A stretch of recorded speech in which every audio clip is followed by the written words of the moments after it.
Lucille Ball. Lucille Ball. I look like Lucille Ball, don't I? No, you look like Rita Moreno. In 1962, Rita Moreno made history as the first Latina to win an Oscar. Today, at 93, she reveals what that victory really cost her: 2,555 days without a movie role. From the shocking racism on set to the scene that left her traumatized, Moreno exposes the painful truth behind West Side Story's glamorous facade. Rita Moreno, originally named Rosa Dolores Alverio, was born on December 11, 1931, in Humacao, Puerto Rico. Her birth was dramatic. Her family lived on a small farm in Juncos, a nearby rural town with no hospital. When her mother, Rosa Maria, went into labor, heavy rainstorms had flooded the roads. Her father, Paco, carried her on horseback through dangerous, muddy paths for over 4 hours to reach the hospital. Rosa was born just minutes after they arrived, narrowly avoiding a risky home birth. She grew up surrounded by the beauty of Puerto Rico's lush rainforest. But life on the farm was hard. They lived in poverty, which shaped her early resilience. She wasn't an only child, as many think. She had a younger brother, Francisco. When she and her mother left for New York, her brother stayed behind. Rita wouldn't see him again for 67 years, finally reuniting in 2021.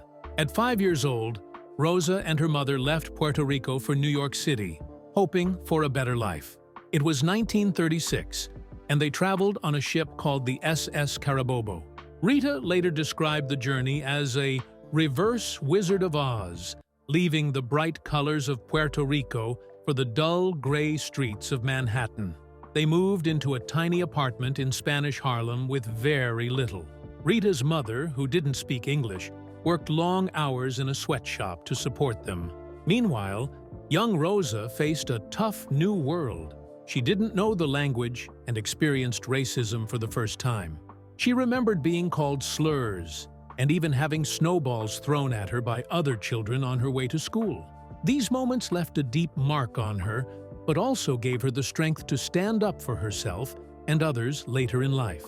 Despite the hardships, Rita's natural talent started to shine. Her mother noticed something special about her and began taking her to auditions. At 6 years old, Rita started dance lessons with Paco Cancino, the uncle of famous actress Rita Hayworth.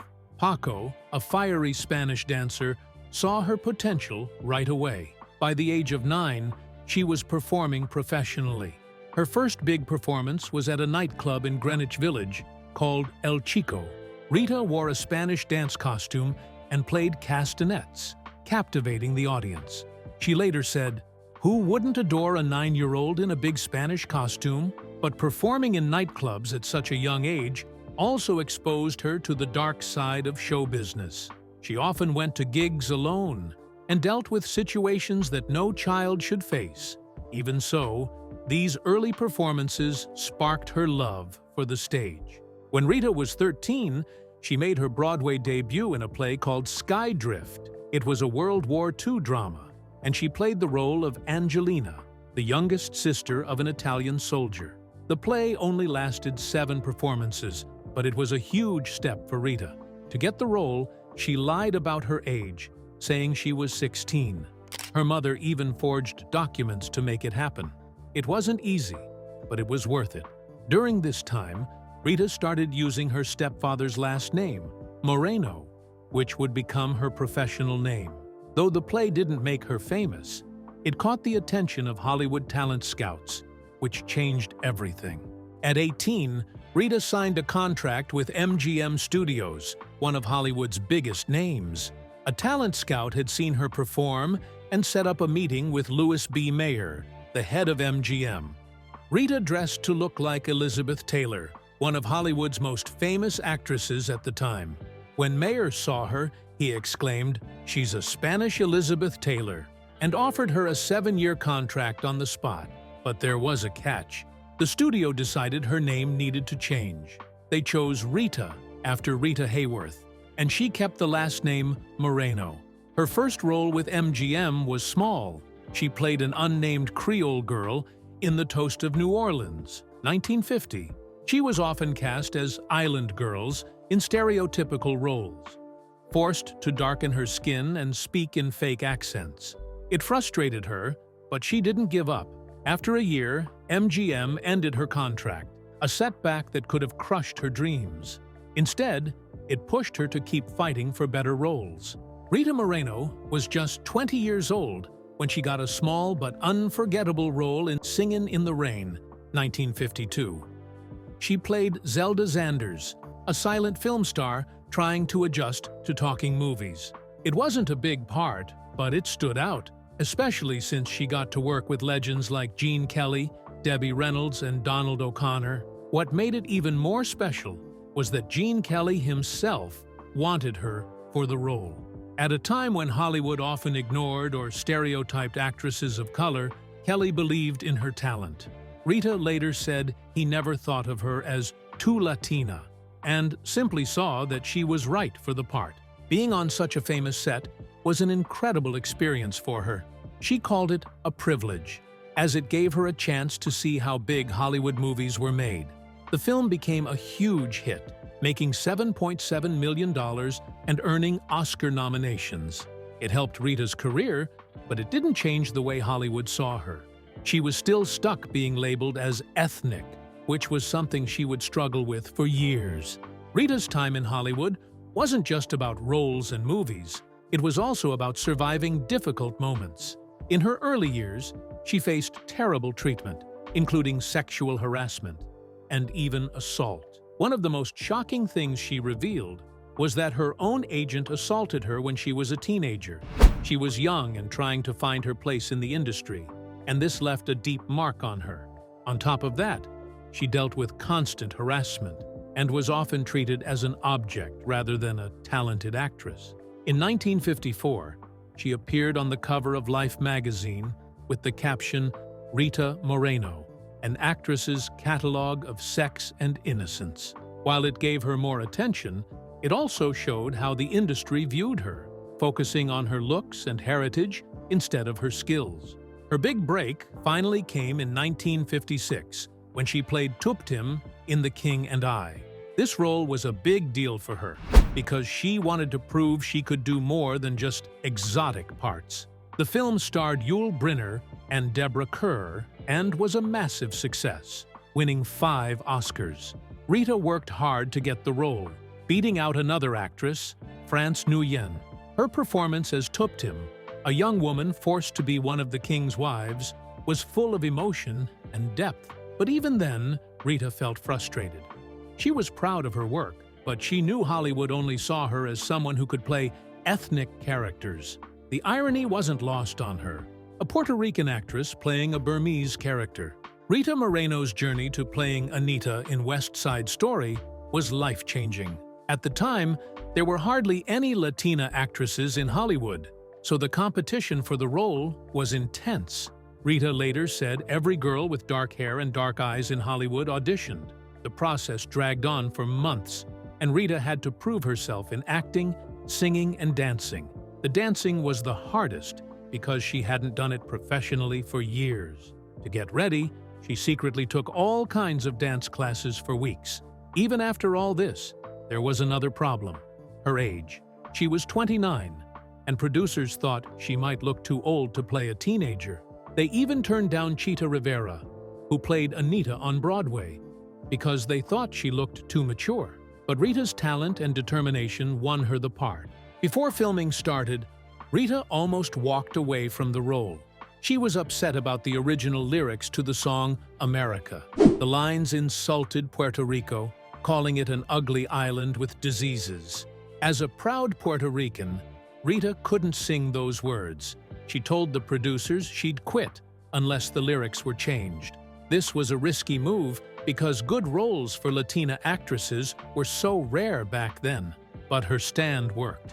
Stephen Sondheim rewrote the lines to make them less offensive. It was one of the first times an actress stood up for cultural respect in Hollywood, and it made a huge difference. Filming wasn't easy. The dance rehearsals were brutal. Jerome Robbins, the choreographer, pushed the cast harder than anyone had seen before. They worked 12 hours a day, 6 days a week, for 3 months. Robbins even kept the actors playing the Sharks and Jets apart, so they would feel like real rivals. He sometimes made them rehearse in harsh conditions to get the emotions he wanted. In one scene, the Jets had to dance on their knees so many times that some of them tore ligaments and got severe bruises. The lights on set were so hot that dancers would rush outside to cool down, only to get sick from the temperature changes. Rita herself tore her knee cartilage and needed surgery after filming. One of the hardest scenes for Rita to film was the attack scene, where Anita is almost assaulted by the Jets. This scene hit close to home for Rita because she had been sexually assaulted when she was 17. During rehearsals, she broke down crying and couldn't stop. Filming the scene took all day, and it was emotionally and physically exhausting. But Rita used her pain to give a powerful performance. She later said she imagined Marlon Brando, her ex, during the scene, and that helped her deliver the line, "Don't you touch me," with so much anger and intensity. When the movie came out, Rita's performance was unforgettable. At the Oscars in 1962, she made history by becoming the first Latina actress to win an Academy Award. She was so shocked when her name was called that she gave one of the shortest speeches ever, saying, "I can't believe it. Good Lord. I leave you with that." Even though she won, her career didn't immediately take off. For years, she kept getting offered stereotypical roles, so she didn't make another movie for 7 years. West Side Story was a huge success, winning 10 Oscars, including Best Picture. Rita's role as Anita wasn't just a win for her, it was a win for representation. She fought for respect, gave everything she had to the role, and made history. Rita Moreno's Oscar win for West Side Story in 1962 should have changed everything. But instead of getting better roles, things got worse. For nearly 7 years, she didn't appear in any movies at all. The roles she was offered were terrible. They were always stereotypes. She was asked to play gang members' girlfriends or exotic island girls. These characters had no depth. Many of them were treated badly on screen. Moreno was frustrated. She called this time the heartbreak of my life. She refused to take these roles. But this choice stopped her career. This dry spell lasted 2,555 days. The irony was painful. She had won her Oscar for playing Anita, a strong, proud Hispanic woman. But instead of opening doors, the role seemed to box her in. Hollywood kept offering her parts that made her feel small. It showed how unfair and narrow-minded the industry was, even for someone who had reached the top. The problem didn't stop there. Between 1962 and 1970, she got 37 offers, but they were all the same type. Roles like fiery Mexican spitfires or over-sexualized women. At one audition, she was asked to play a Mexican whorehouse madam. She refused and walked out. It wasn't just the roles, it was also how they wanted her to look. Directors often asked her to darken her skin with makeup. Even during West Side Story, all the Hispanic characters were given the same shade of dark makeup. When Moreno pointed out that Puerto Ricans have many different skin tones, they called her racist. It was humiliating. Moreno appeared in only 6 films during this time. She had been in 16 films in the previous decade, but she refused to take demeaning roles, even though it hurt her career. Her stand paved the way for future Latina actresses. She proved it was better to fight stereotypes than accept them. Her personal life was also filled with struggles. Moreno had a long, messy relationship with Marlon Brando. They met in 1954 when she was 22.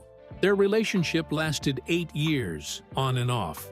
Moreno called Brando the lust of my life, but he was also the cause of much pain. He cheated on her constantly.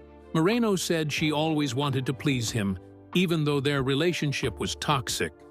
The worst moment came in 1962. Moreno became pregnant with Brando's child. He was married at the time and pressured her to have an abortion.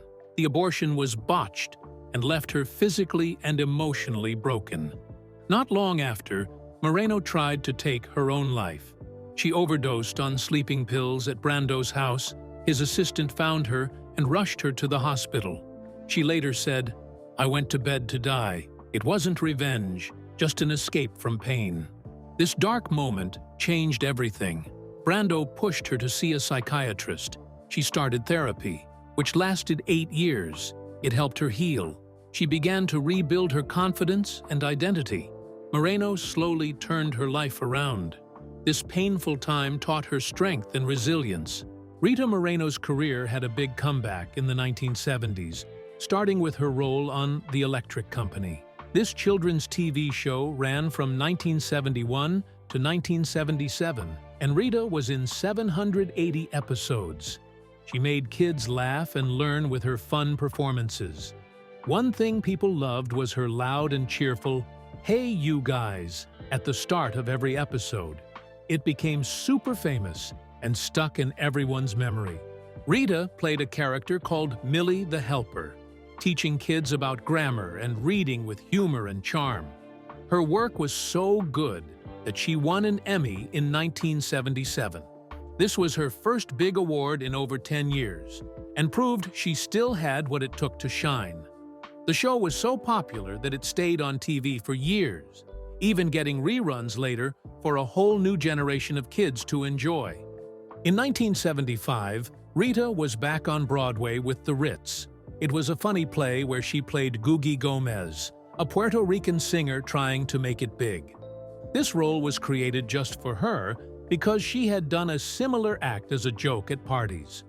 Audiences loved her so much that she won a Tony Award. The play was such a hit that they made it into a movie in 1976, and Rita got to play the same role again. Her performance in the movie even got her a Golden Globe nomination, showing how much people loved her character. While working on The Electric Company, Rita and her castmates also recorded an album with songs and skits from the show. The album became a hit, and in 1972, they won a Grammy for it. This was Rita's first step towards something amazing, winning all 4 major awards: Emmy, Grammy, Oscar, and Tony, which is called EGOT. Not many people in history have done this, and she was on her way. At the time, very few Puerto Rican artists had won Grammys, so this was a huge deal for her and for Latinx representation in entertainment. In 1977, Rita made history by completing her EGOT when she won another Emmy, this time for her guest appearance on The Muppet Show. She performed a funny and fiery version of Fever with Animal, the crazy drummer. Their back and forth was so funny and memorable that it became one of the show's most loved moments.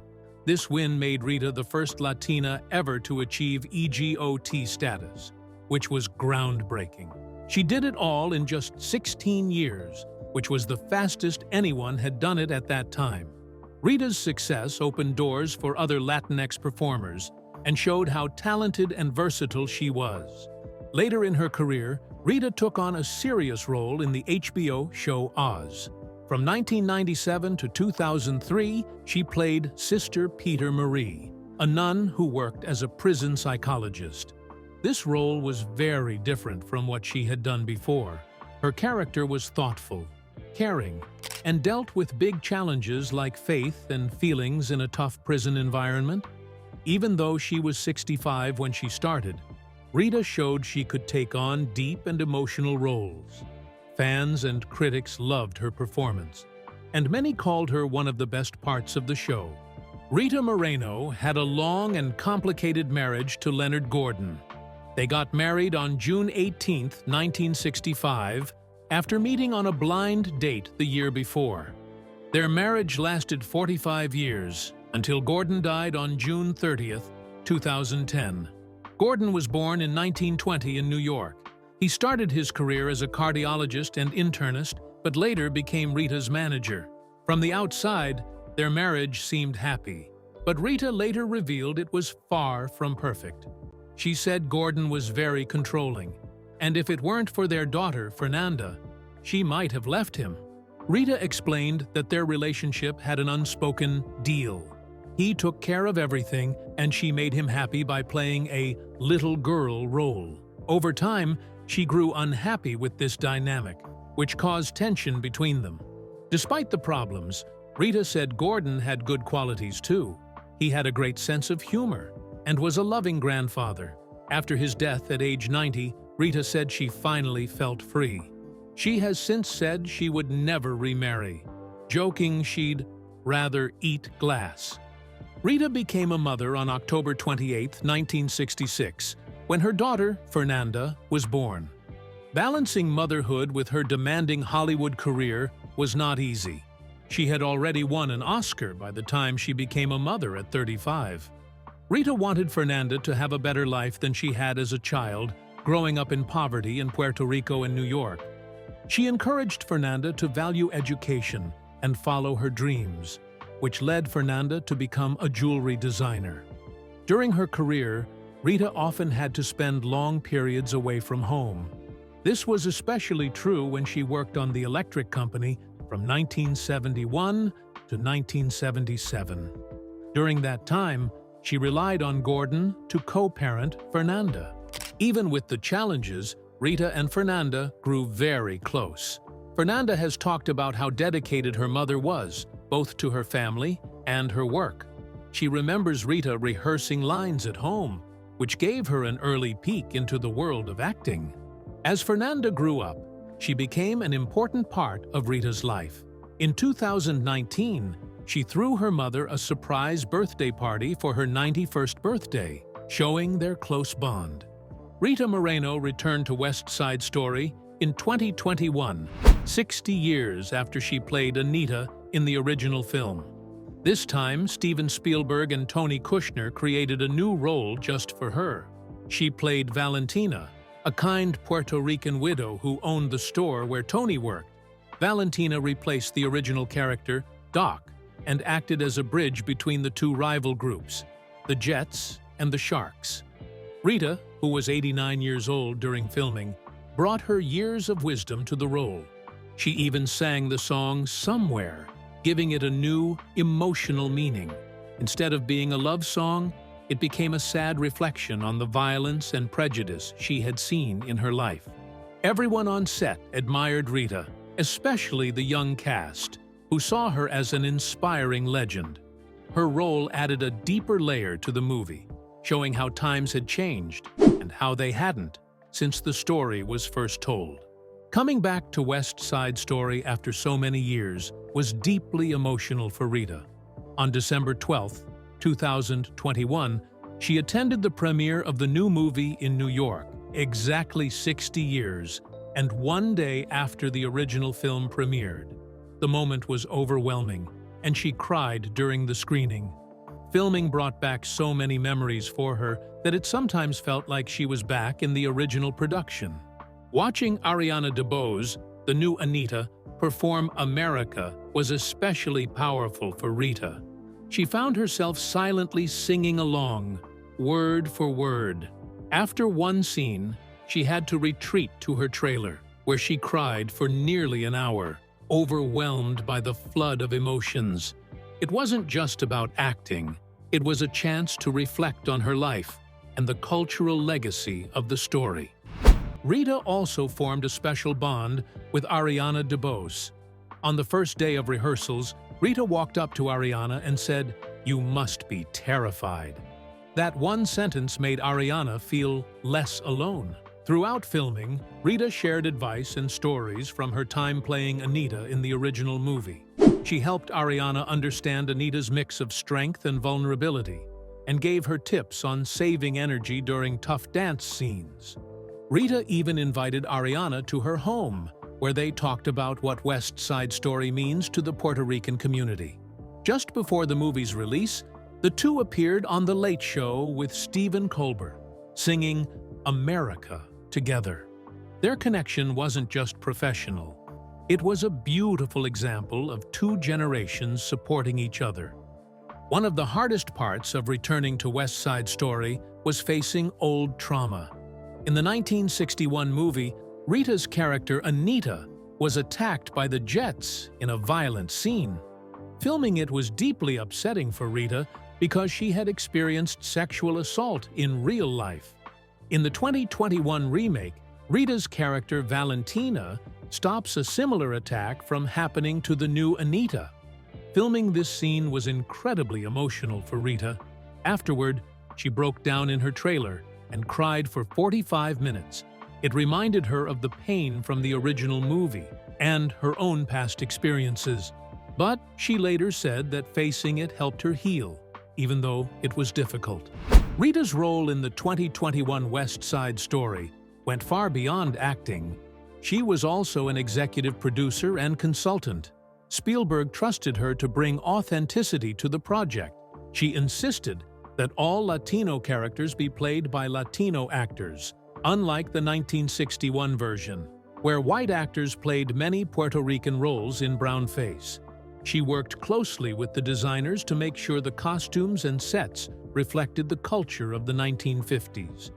On set, she shared personal stories to help the cast understand what life was like for Puerto Ricans in New York at that time. She also promoted the film tirelessly, giving interviews and attending press events to support the project.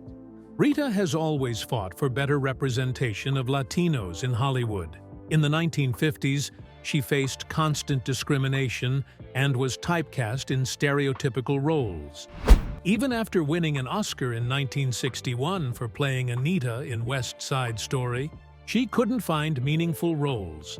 For 7 years, she refused to take any degrading parts, sending a powerful message about the need for change. Throughout her career, Rita has spoken against Hollywood's use of brownface, the lack of opportunities for Latino actors, and how the industry treats all Latino cultures as the same. She mentored younger Latino performers and inspired people like Lin-Manuel Miranda, who has credited her as a major influence. Rita also helped with the 2021 remake of West Side Story as an executive producer. She made sure the new version portrayed Puerto Rican culture more accurately, showing how her advocacy can lead to real change. In 2015, she received a Kennedy Center honor for her contributions to American culture, recognizing her efforts to improve diversity in the entertainment industry. Rita has also been outspoken about sexism and racism in Hollywood. Early in her career, she was objectified and often cast in roles that focused more on her ethnicity than her talent. In a 1954 Life magazine feature, she was shown in provocative photos, which got her attention but also reinforced harmful stereotypes. She has talked about being sexually harassed by powerful men, including Harry Cohn, the head of Columbia Pictures. Rita was also asked to darken her skin for roles and speak with exaggerated accents, even when it didn't fit the character. In her 2013 memoir, she shared these stories to expose the discrimination she faced. In 1963, Rita joined the March on Washington, where Martin Luther King Jr. gave his famous "I Have a Dream" speech, showing her commitment to civil rights. Later, she spoke out during the #MeToo movement, sharing her experiences of harassment and encouraging others to speak up.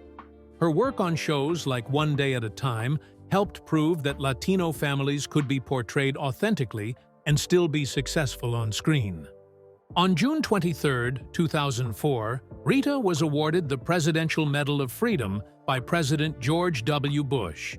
This is the highest civilian award in the United States and is given to people who make significant contributions to the country. Rita was one of only 8 living performers at the time to have achieved EGOT status, winning an Emmy, Grammy, Oscar, and Tony.